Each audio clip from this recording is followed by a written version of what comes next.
Welcome back to Orange Hat Reviews, everyone. Hope you're all having a wonderful day. So, episode 77, New Year, Mr. Review. Another movie. This movie, I only saw a couple of scenes of over the many years that it has been out. This movie came out in 1995, I believe. Yep, 1995. And this movie is one of the most, or a movie that truly brings out emotions in me. It actually gets me to cry in certain scenes. It gets me to really feel for the character in certain ways. I'm a sensitive kind of guy. I'll admit that. I have no problem admitting that. But before I do get on with the start of this film, the hints. How you doing, Austinator? And Vanja, good to see you in the chats. The hints that I gave were a movie that stars Sean Patrick Flanery that I have not seen the entirety of. I did a quote from the film for another hint, which was, "How long do you think I will let you keep me here?" And then the last hint, which was around 9 a.m. today, was a line from the film, which he recites from the book of Moby Dick. Now, for those of you who have not guessed it, this is a movie that has gone under the radar for many years. It is called Powder, with Sean Patrick Flanery, Mary Steenburgen, Jeff Goldblum, Lance Henriksen. This movie has a great cast. So, yeah. 1995, a film by Victor Salva, directed by, and the score is by Jerry Goldsmith. The man does freaking legendary scores throughout the 80s or 70s, 80s, and 90s. He's up there with John Williams in skill. Let's just say that. Now, this movie stars Sean Patrick Flanery, Mary Steenburgen, Jeff Goldblum, Lance Henriksen, Ray Weiss, and many others. Excuse me. A movie of an extraordinary person who changes the lives of everyone around him. Now, one thing before we get to the review. Props to Sean Patrick Flanery, as he had to shave everything off his body for this movie.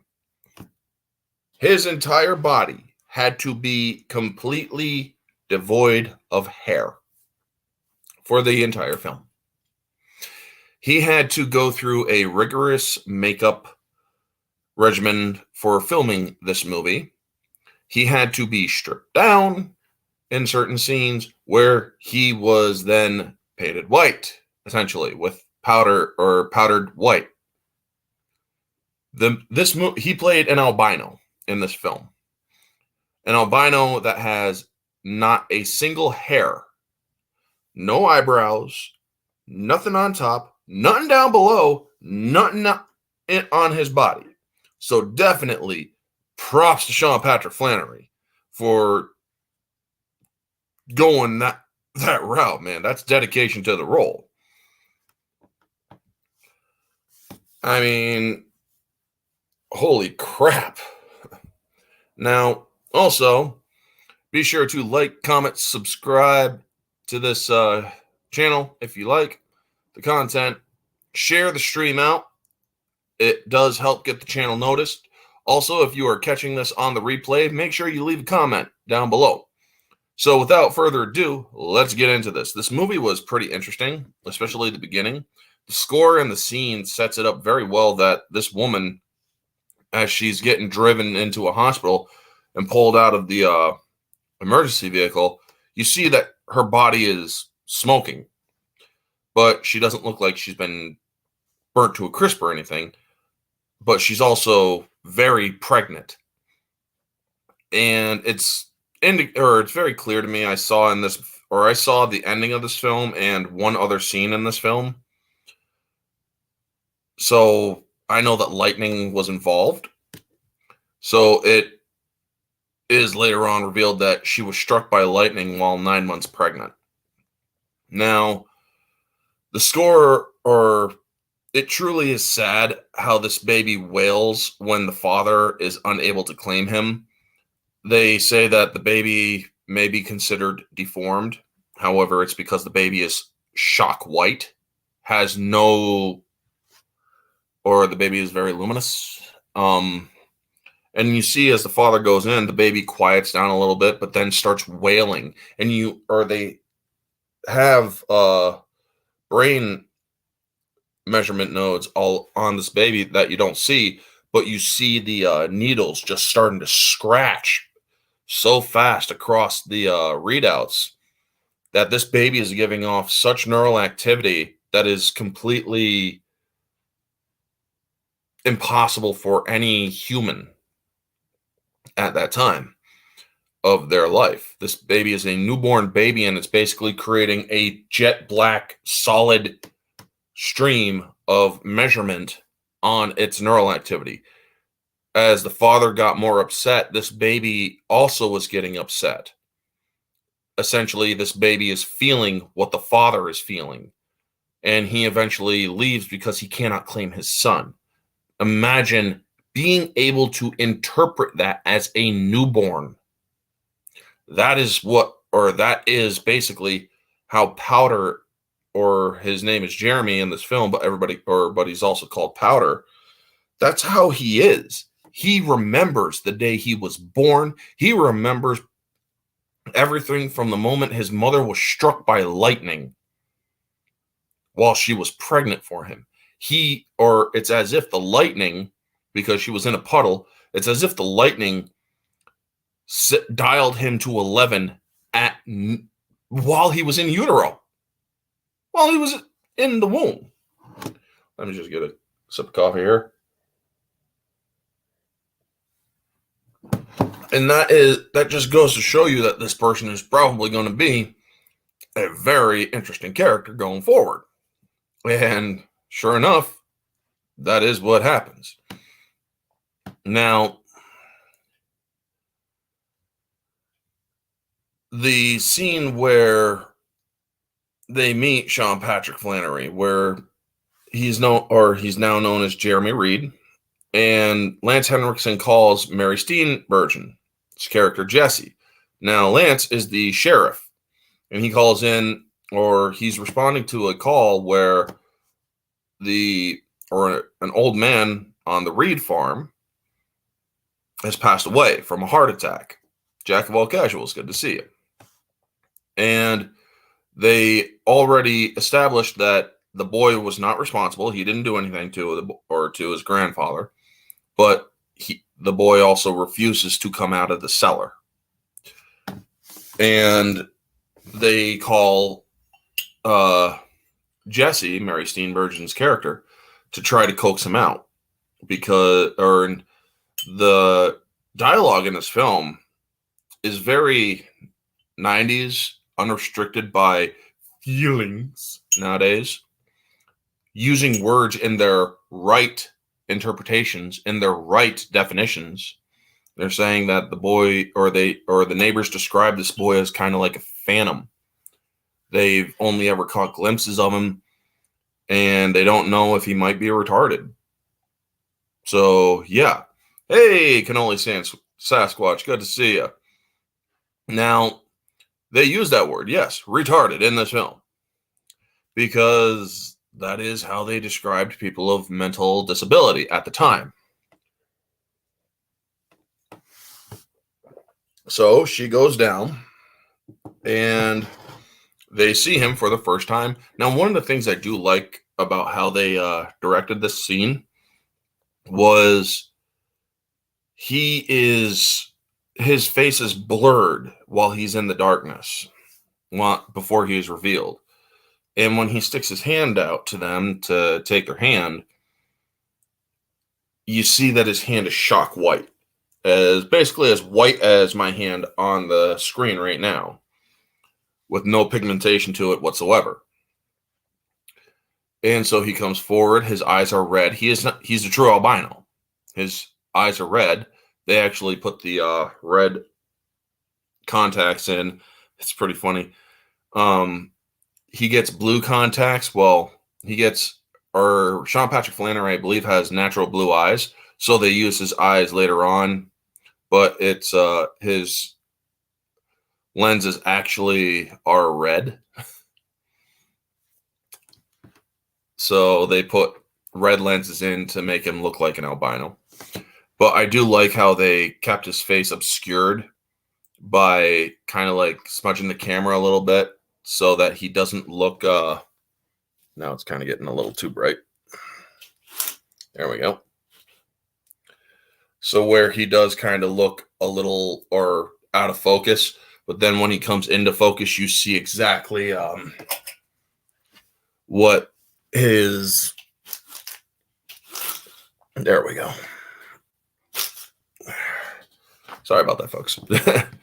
But you see what he looks like. No eyebrows, shaved head.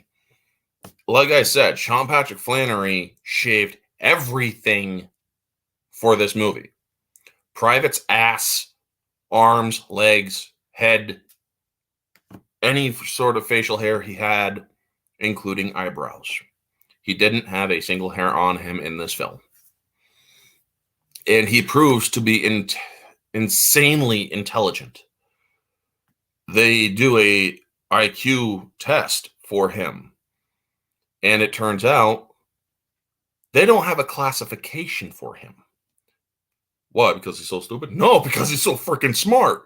He's above genius level, which is something that is an interesting scene later on.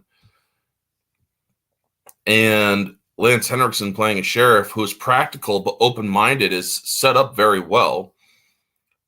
So, excuse me, when he goes up to manage the scene upstairs, Jesse Steenburgen's character is talking to Powder, and she's like, "You've read this book? I couldn't," or it's Moby Dick, and she's like, "I know college students who couldn't wade through or who had trouble wading through this," and he's like, "Pick a page," and so she picks page 216, the one that she's on. He recites the page. "Where lies the final harbor, whence we unmoor no more?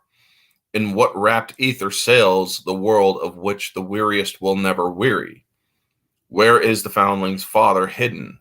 Our souls are like those orphans whose unwedded mothers die in bearing them, and the secret of our paternity lies in their grave, and we must there learn it." And then she's like, "You know the whole book?" "I know all of them." And then the camera pans at her where she's looking at hundreds of books. He can recite all of those books if he wanted to, because his memory is that good. That is beyond perfect recall. That is he has an archived memory. Hey, Phil, good to see you. And I absolutely love that kind of intensity of intelligence in characters, because you got it, or that is the ultimate test for actors, I believe, playing characters who are insanely intelligent, because you are delving into theory at that time. You are delving in because nobody in real life is that intelligent. You got geniuses out there, sure, but nobody is even in the same league as somebody like Powder. And in order to have that kind of performance look real, you got to have a wonderful writer for this film. So yes, they did a great job with the writing of this film, especially for the character of Powder, or Jeremy Reed. Now,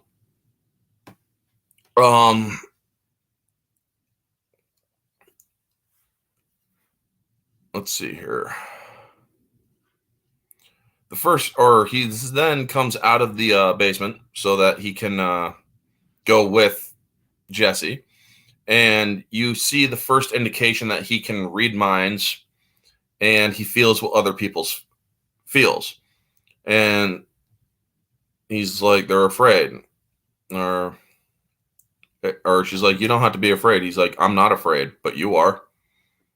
I'm not afraid. You're afraid for me. You're afraid, or you're afraid for me. And then they walk by.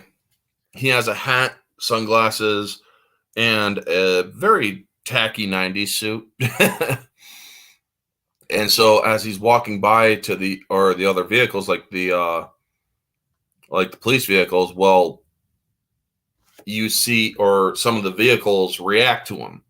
The siren goes off on one of them. The radios start pitching up a little bit, and you see that this is an indication that he has some sort of a electrical aura, so to speak, not one that you can feel that shocks you, but he gives off that energy.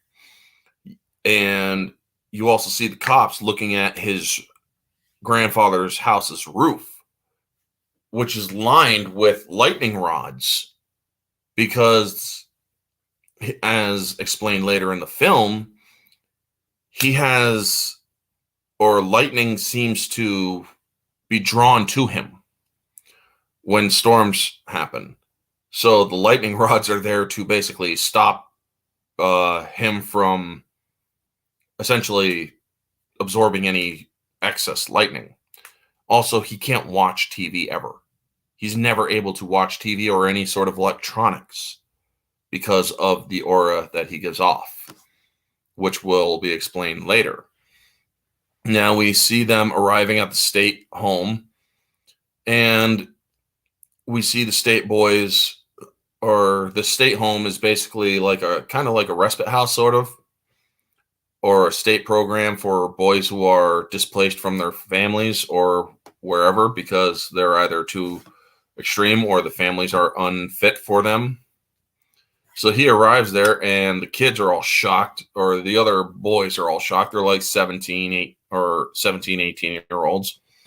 And they're all shocked. They're looking at him, and you see John, who is the main bully kind of kid. He's very biased. He thinks he's that Powder's freak, basically.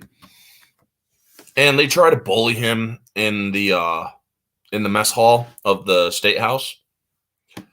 And he's just eating potatoes. Well, then John just steps up and takes the tray away and trying to get him to react to him. Well, he's looking at him, starts smiling, and then all the forks start moving, or all the silverware in the room starts moving. And they want him to put a spoon on his nose. You know how kids used to do that with the spoon, try to get it to stick to their nose and hang down. Well, they want him to do it. Well, he takes the spoon, he starts rubbing it like this, and suddenly all the other spoons and forks in the room become magnetized and immediately fly to him, somehow missing all the kids in the room. And they create this like sculpture kind of thing. Well, then you hear this little rattling off of the tables and whatnot, and you see one spoon come up, like peeking up, like, and then starts dancing over, and then jumps onto the table. And as soon as it touches the rest of the sculpture, the entire thing collapses, scaring the hell out of these kids. That's like, I wouldn't want to mess with him. This is not a kid I would want to mess with. This kid can do some pretty weird shit, you know? And it really is a nice little scene. Well, then we get the scene where Lance Henriksen, the sheriff, Doug, is going home for the day. And his son is there, and his son's like, Papa, and he's like, Steven. And then his son just walks off.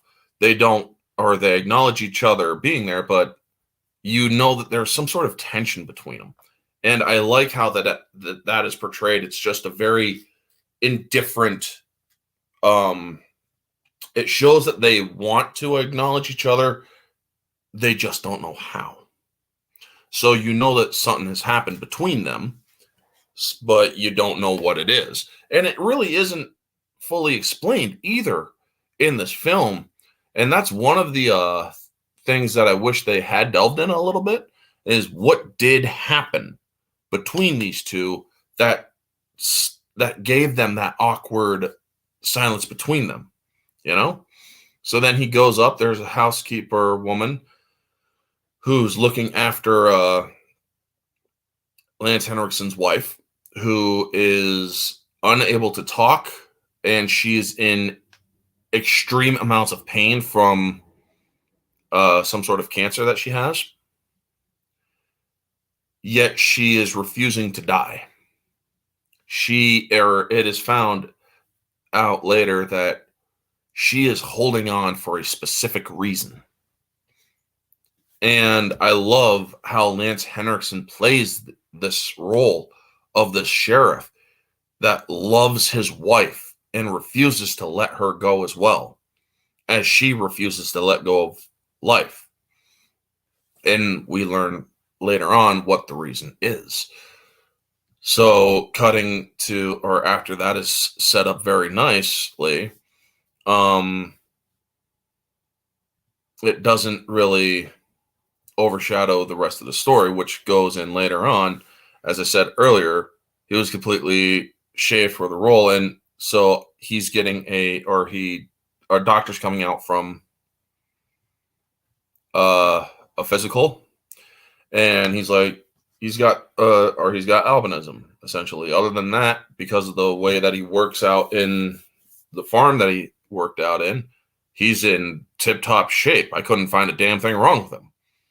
And other than the fact that he doesn't have a single hair on his body.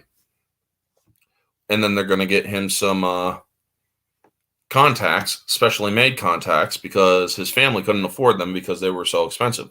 However, these ones would be made specifically to help filter sunlight, because with people with albinism, sunlight does kind of hurt them, or makes them very uncomfortable, especially being exposed to it too long.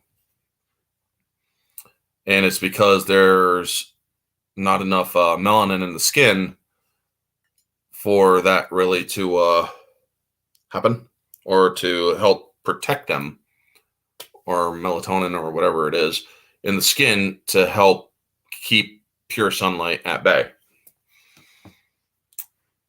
So yeah, we then get him at the school, and they're in the science room with Jeff Goldblum, who's the science teacher. He's talking about energy. And we get the Jacob's Ladder scene, where you see the Jacob's Ladder is where it's a electrical arc system that shows electrical arcs going up these two rods that are like this far apart. Well, as soon as the Jacob's Ladder starts, you see Powder react. He's scared. He is now trying to, or he's seeing that he's reacting to it. A bunch of paper clips start flying around a little bit, and he is now fully scared of this. And after Jeff Goldblum looks at the Jacob's Ladder starting to react oddly, where the arc usually terminates flatly at the top of the Jacob's Ladder, or sometimes even has like a hooked arc like this. Well, this thing is hooking like this at the top of the Jacob's Ladder. And so you know something's going to happen. Well, something does happen. The electricity from the Jacob's Ladder straight shot beelines right into Powder and lifts him right up out of the chair or the desk he's in. Everybody is scared shitless, and Jeff Goldblum gets a little heroic moment where he literally takes a wooden chair and smashes the Jacob's Ladder because they couldn't shut it down. It was a sustained arc. Well, now Powder collapses, and Jeff Goldblum checks to see if he's all right. But as he touches him, you see his face react, and he's like, You don't know exactly what's happening, but you also see the hairs on his arm stand up, or mainly because this kid just got one hell of a charge. And then the police show up at the hospital where the kid is, or where Powder's at, and Jeff Goldblum wants to see him, and he's like, we can't see him unless you're a parent or guardian, or the cops or the sheriff says you can. And Jeff Goldblum's trying to explain the impossible thing that happened, and the doctor's like, this kid doesn't have any physical injury on him. So we got 20 students telling us 20 different stories. I need to get your story, teach. And so he tells him, he's like, the freaking Jacob's Ladder just lit him up like a frick Christmas tree. But yet the kid has a bowling ball sized hole in his shirt, pretty much the size of the Deadpool here. And yet not a physical injury on his chest or anywhere where that electricity hit. So it's like, well, that's interesting, isn't it? Serious lag. Sorry about that. I honestly hit the live button, or what do you mean lag? Is it better now, or anyway? Well, they go to check on Powder. He's gone. He walked out of the hospital. He doesn't like being in hospitals. And so he meets Lindsay, played by Missy Kreider, who I've seen in one other movie, but I recognized her because I also have a nice amount of recall. And it's like, was she in Peter Benchley's Beast, the TV movie about the squid? Turns out that movie was made a year later, and she was in that movie. And it's like, holy crap. So he sees Lindsay outside of school, and I like how the dog that she has runs up and is growling. It's a Rottweiler, and he starts petting it as this dog is growling. She's like, "Be careful, that dog will bite you." Well, the dog's not going to bite him now. He's just petting it and whatnot, and it was a nice little moment there with the dog, and he's talking with Lindsay, and he asks her, have you ever listened to people from the inside? Explaining that he can see their thoughts and their memories, and how he is able to hear them in a way that or others can't. And then he, before anything gets too serious, he goes, he's like, do you know where the interstate is so I can get home? And well, he starts walking on the tracks, and they have that nice scene on the tracks. Well, then Lance Henriksen and his deputy is an asshole, shows up. His deputy is pretty much racist. I mean, there is a line that was dropped earlier on in the film when Powder comes out. He's like, that is one white boy. He's like, I didn't think anybody would be too white for you. And it's just, but then he's like, you're going to make this hard on us, boy. And he's like, and he stops. He's like, or are you trying to make me angry, boy? He's like, you're not angry, you're afraid. He just looks at him. You're not angry, you're afraid. What? You're not angry, or you're not mad. You're afraid of me. I just want to go home. I don't want to go back to Central. I want to go home. I don't like hospitals. He's explaining all this. And then he gets into the car with Lance, and he's like, my worst memory is from a hospital. Or the worst day of my life was in a hospital. Oh yeah, what day was that?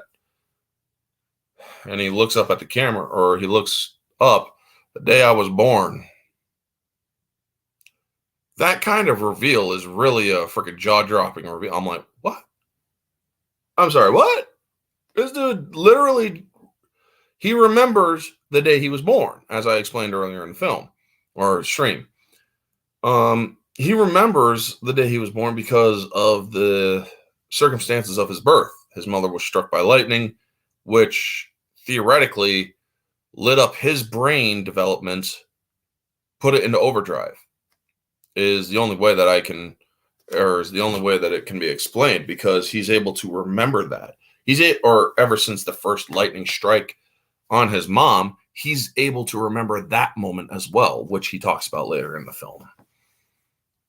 And so, yeah, Sean Patrick Flanery acted this role very well. So then we get to the IQ test with Ray Weiss and the other people, and he gets in, and it's like, you're off the charts. There's no classification that we have for you.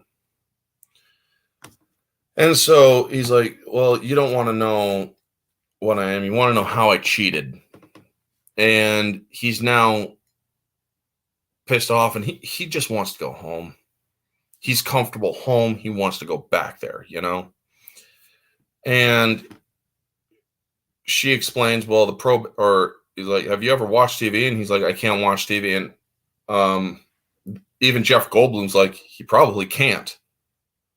What do you mean he can't? Well, so Jeff Goldblum turns on the TV, and the TV just goes off, crackling, white noise, static, all that stuff, a lot of interference.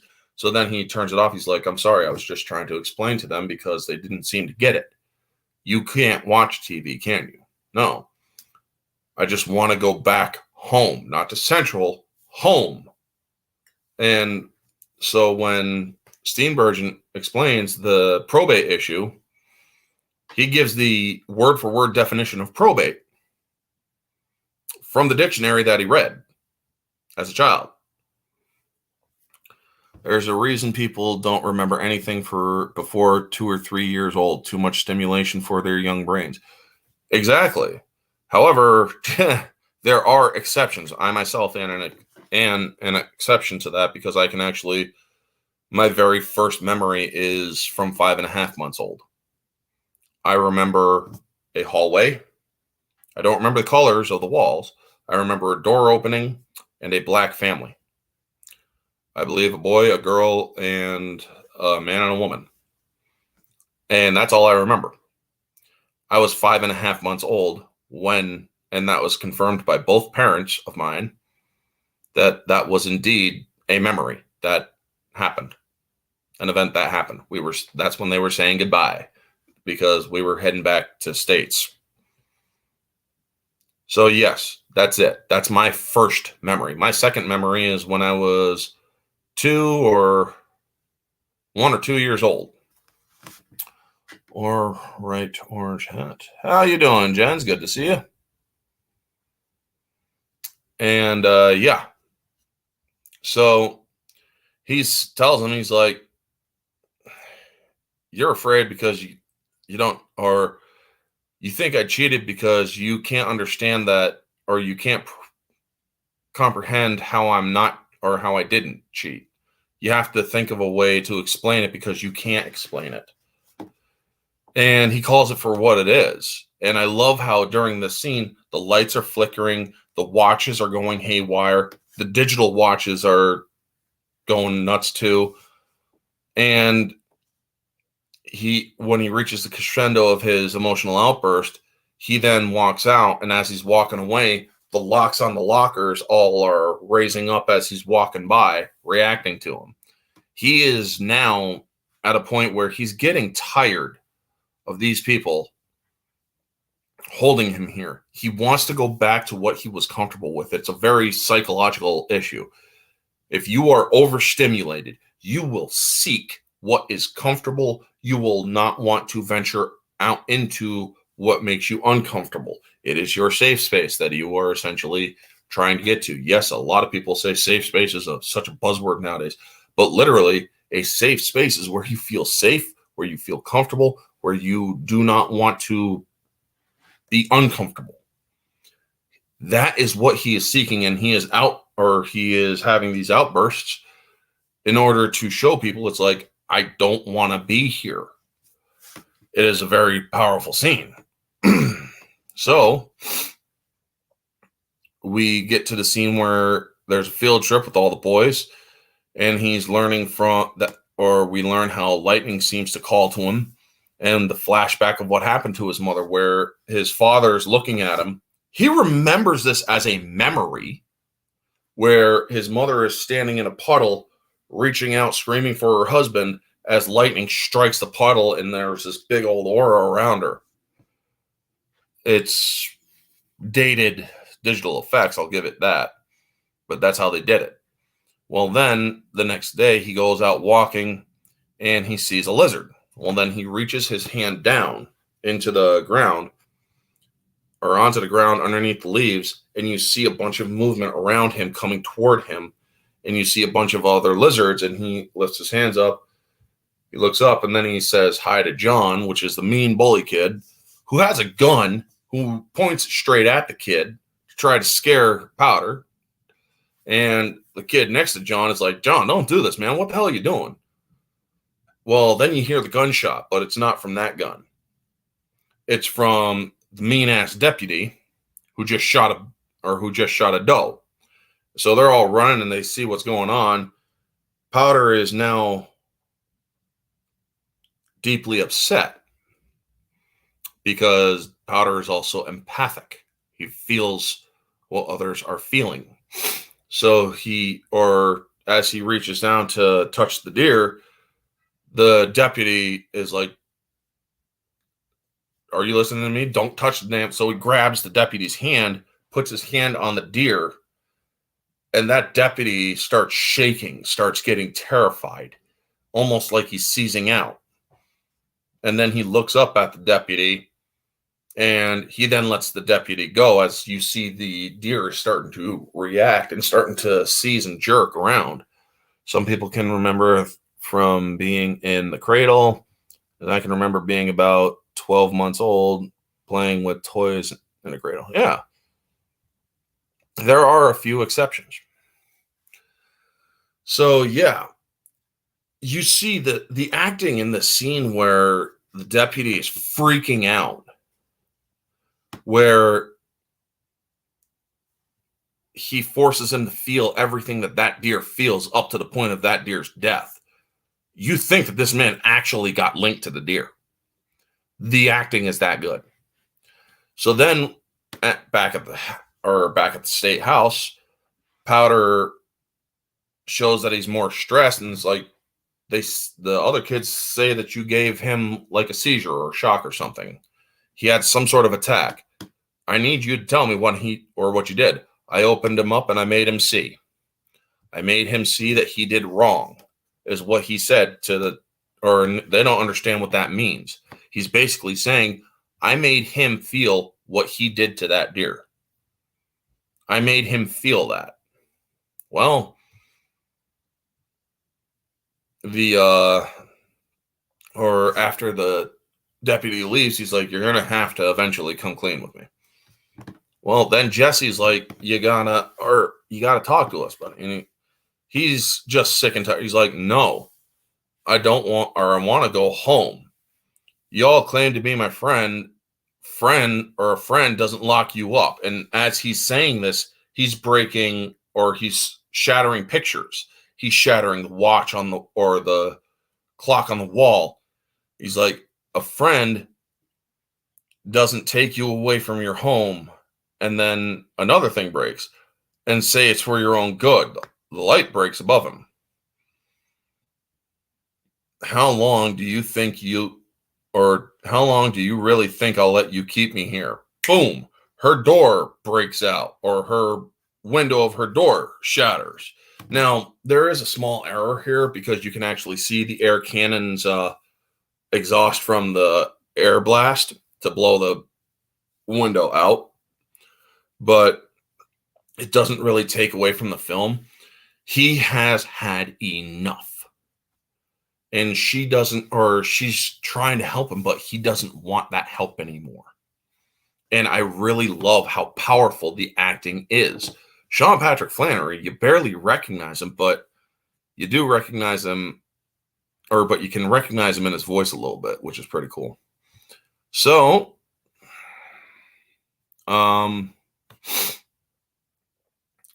we then go back to the sheriff back at his house, and the doc is there, and his wife. The doc tells him, "Your wife should have passed by now. She is somehow keeping herself alive, even though she is in incredible pain."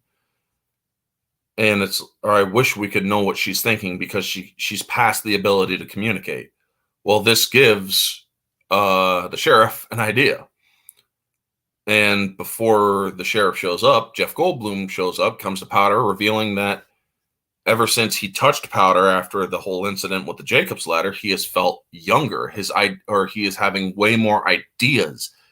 It's just the tip of the iceberg, essentially. But now he's feeling the entire iceberg. What's below the surface, And he's like, now I'm telling the truth, because you are able to sense that I am completely, or whether or not I'm bullshitting you. And he's just really open with it. And so he's like, you can talk to me, man. I have no agenda with you. I am here for you. And you are witnessing the world outside your home for the first time. You've only seen the world through your books. You've never experienced it. And that is why you are upset. This is all happening very fast with you. And I can't imagine somebody with your capacity, how that must feel. And I just love Jeff Goldblum's performance in this, because he brings a sense of lightheartedness as well as seriousness in it. And then we see the nice little static hair trick that he does with Powder. But also Powder tells him the story about how his grandparents eventually stopped touching him after a while. So he has, at the time, forgotten what human contact feels like. I mean, I don't think he's forgotten it, because he can't forget anything. But it has been so long since he has felt human contact. And that is extremely sad. So then the sheriff goes to the deputy's home and sees that all of his guns are gone. And the deputy explains what Powder did to him. He's like, now, if you tell anybody what I'm about to tell you, I will move out of town, and I will deny you even, or I ever said it. But when that boy touched me, it's as if I was that deer. I could feel darkness creeping in around me and my life fading. It's as if he put what was in that deer in me. I can't shoot a gun anymore. And so as he's walking away, the deputy's like, or sheriff tells him, he's like, if you can't, or does that mean you can't, or you're not going to have a gun at work anymore? That makes you a liability.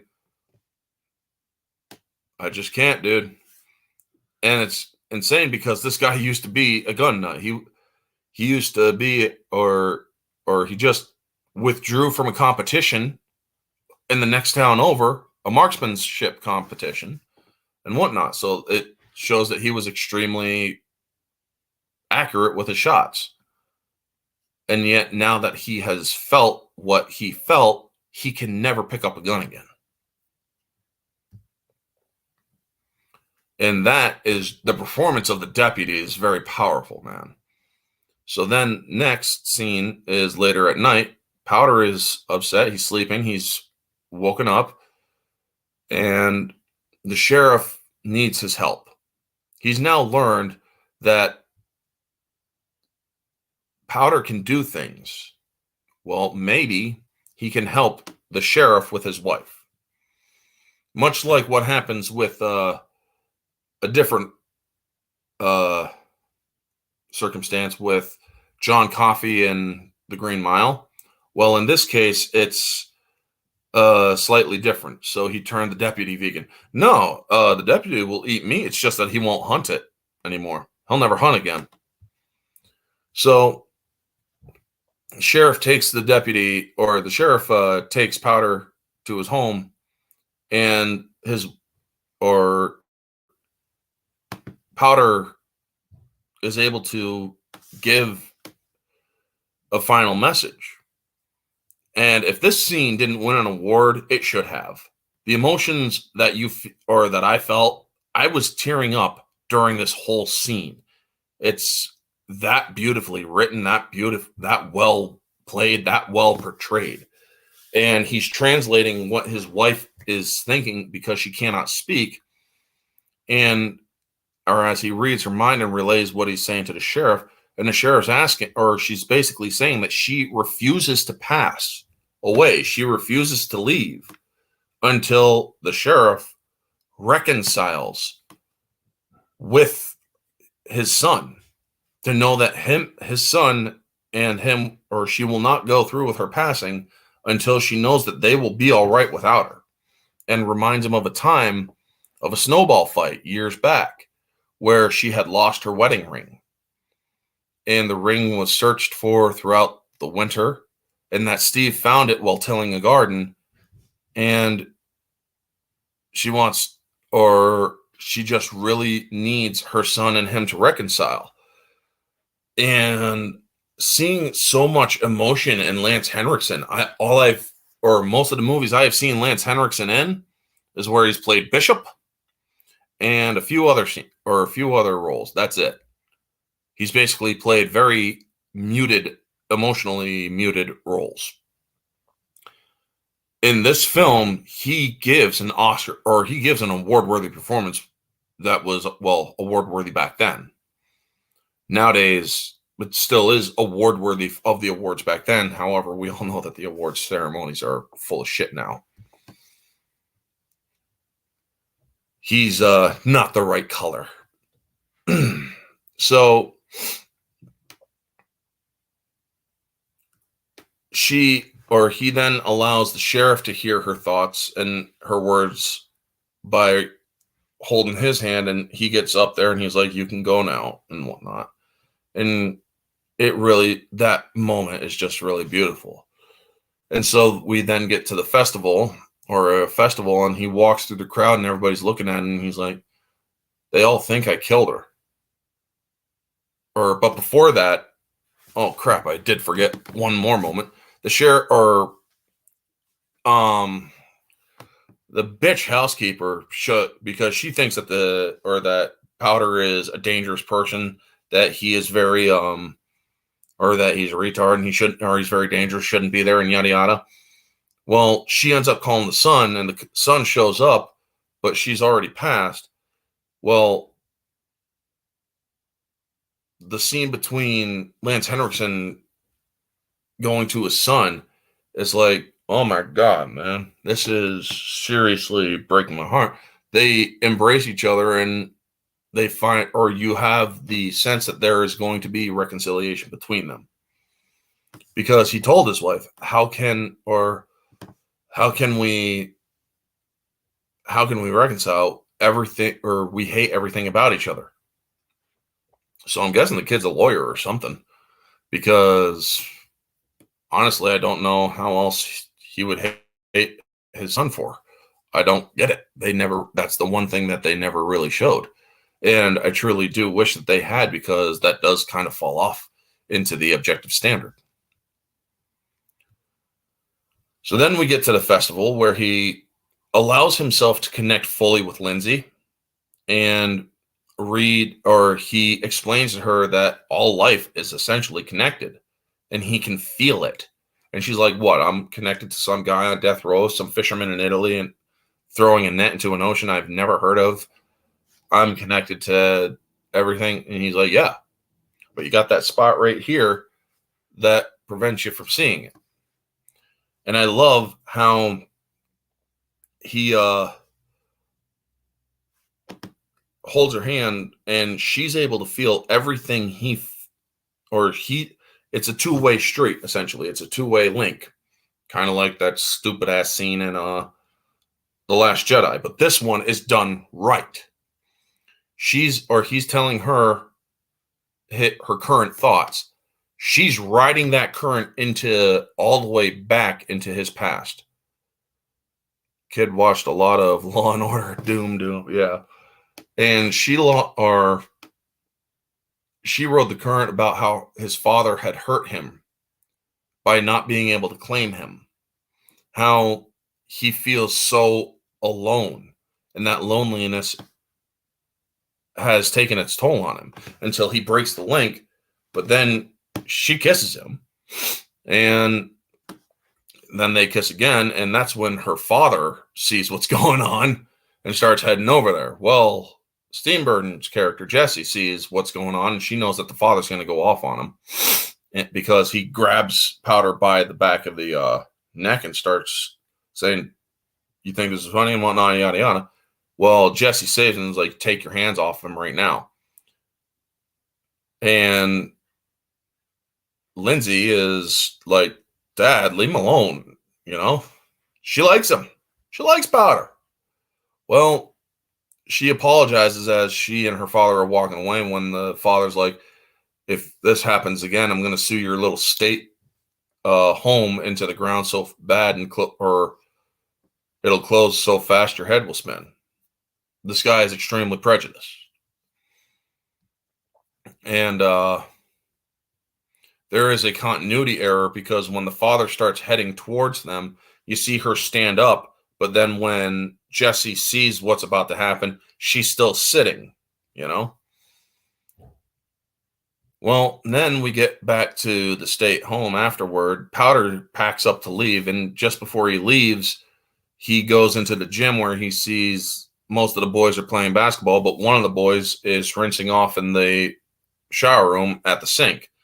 Now, a lot of people might misconstrue this for homosexuality. However, that's not really the case. What they're focusing on is the hair on his body, the hair on his underarms, his armpits, the hair on his chest, the hair on his head. Well, everybody thinks, or John and the other boys are thinking, "Oh, you're some sort of homosexual or whatever. You're some sort of faggot and whatnot," is what they're saying. Their words, not mine. And they start bullying him. Well, Powder was just fascinated by the hair. That's it. Because he's never seen it on another person like that before. And when John basically starts to accost Powder and take his hat, Powder reads his mind because John was stupid enough to actually grab Powder. And so he allowed Powder into his head. And he reminds him of the words that his abusive stepfather told him about his father's hat and how his abusive stepfather beat him bloody. Well, normally this would scare any other person. Well, this kid has had enough of Powder. 1 second, folks. Better. And he just takes the boy out there, shoves him out, rips his clothes off. "You need some color." And then pulls his pants down, rips his shirt off, and then shoves him into muddy water. And then pulls him up and whatnot. And he's like, "Now you got some color. What are you going to, you think anybody will ever accept you?" Well, Powder is now getting angrier.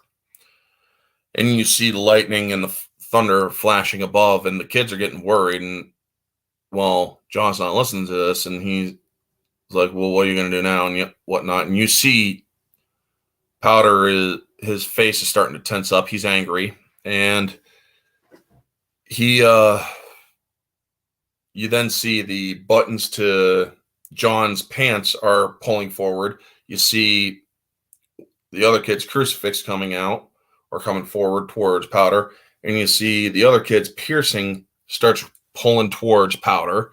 And he's like, ah. Well, then there's an explosion behind Powder, which I believe there was supposed to see it was supposed to be like a bolt of lightning behind Powder. But there was a shockwave from Powder, like an energy wave that just knocks all of them back. And he flies back into the puddle. But then he gets up as everybody else is checking out John because John's not moving. Well, holy shit, his heart stopped. He has no pulse. And Powder got his clothes on, is walking toward him, realizing that something's wrong. So Powder puts his hands on him like this, on his chest, and starts sending electrical jolts into the kid that was just bullying him and stripped him down and threw him into a puddle. He saved the bully's life, essentially. He had to shock him several times in order to get his heart beating. And as he's about to leave, John grabs him, and there's an unspoken communication there. I'm guessing it's because, or John's thanking him without saying it out loud. But Powder ends up getting pulled away by the kid that had the pierced ear and helped get sent home to his farmhouse where his grandfather used to live. So, where's my phone? There it is. He gets home. He goes back to his home where he lived. And Jesse shows up and he's there, but all of his books are gone. And she makes the promise to him. And she also admits, ever since I met you, I just somehow knew that you would change everything about me and the world. And that if he comes with her, there will be a new home and a new start. And they embrace and whatnot. And Jeff Goldblum arrives and he's like, "Oh, let's go." Now, the relationship between Jeff Goldblum, as he grabbed Powder as he was fully charged, which basically woke up Jeff Goldblum. It's almost as if Jeff Goldblum is like a pet or a familiar to Powder, because he somehow just realizes that Powder is in need of help. And I really like how that happens in such a smooth way that doesn't really confirm or deny it, you know? So as they come out, the police arrive. And it's obvious that they are there to take Powder in because he stopped a kid's heart. So, yeah, shit needs to happen. Well, they're like, "Why don't you just let this go? Turn your head and look away this once." Well, the sheriff is willing to do this. Mean deputy who doesn't have his sidearm, but still is a deputy, is not willing to let this go. He's like, "You're breaking the law by allowing this." He's like, "Just get out of here. I will not let this happen." And so he pulls his radio, and the sheriff takes his radio, tosses it. And so he's like, "I'm not going to let this happen." So he calls on the dispatch from the car, or from the police car. Well, there's a storm that's starting to brew, and thunder is starting to crash, and Powder's walking out toward the field, turns around, gives them or basically does a last goodbye to them, telling the sheriff how his wife didn't die. She just left her body and became everything, essentially, became energy. And then Goldblum recites Einstein. "It has become appallingly clear that our technology has surpassed our humanity.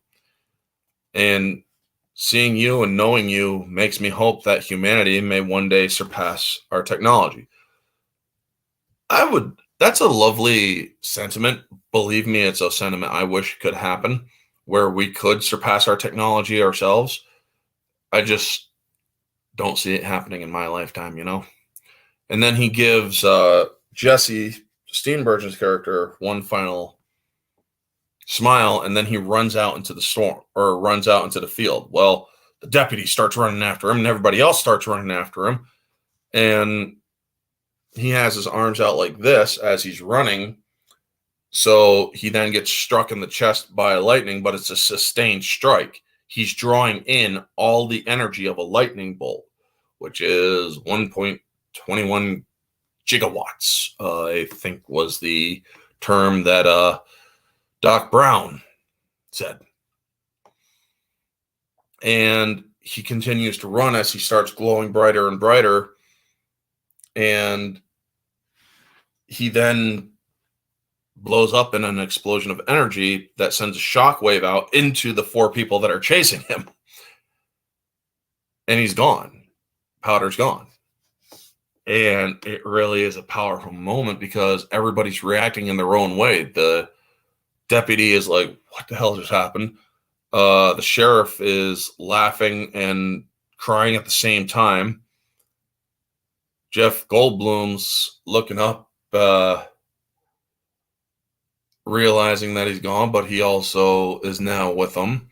And Steenburgen is accepted what just happened and looking up with a smile on her face, and then rolls credits. I like at the end of the credits where it shows the Hollywood Pictures logo, which is basically the Sphinx. They do a small little roll of thunder at the end. Now, this movie,